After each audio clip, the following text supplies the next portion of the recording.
Ok ljudi, slušajte ovo. Svi misle da je rad na filmu došao do kraja kad je film snimljen. Nije.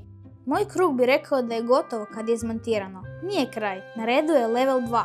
Color korekcija.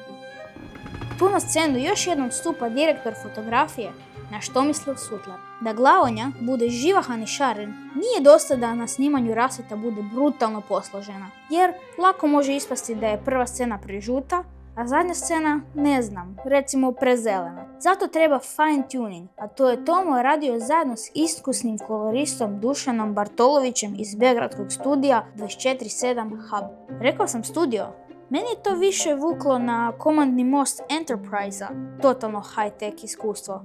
Lots of pretty buttons. Kontradikcija. Da se vidi slika kako treba, studio mora biti mračan kao pećina, a svi u njemu su krtice, samo što imaju oko sokolovo. Kontradikcija broj 2. Slika koja se radi na početku je isprana, totalno blijeda, onako malo fujkavo, ali to je namjerno. Lakše je obojati bijeli zid nego mu dati drugu ruku, ako je prije bio crven. Kužite? Zakuca se pogled za monitor i podešava se svaki detalj slike.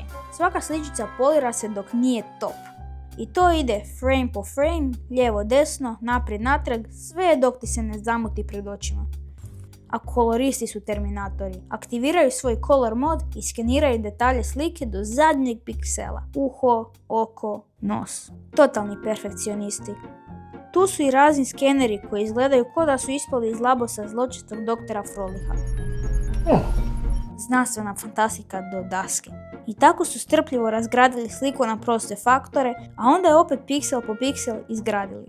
To nije znanstvena fantastika, nego mukotrpni rad, ali na kraju je sve ispalo fantastično. I to je to. Ja sam out.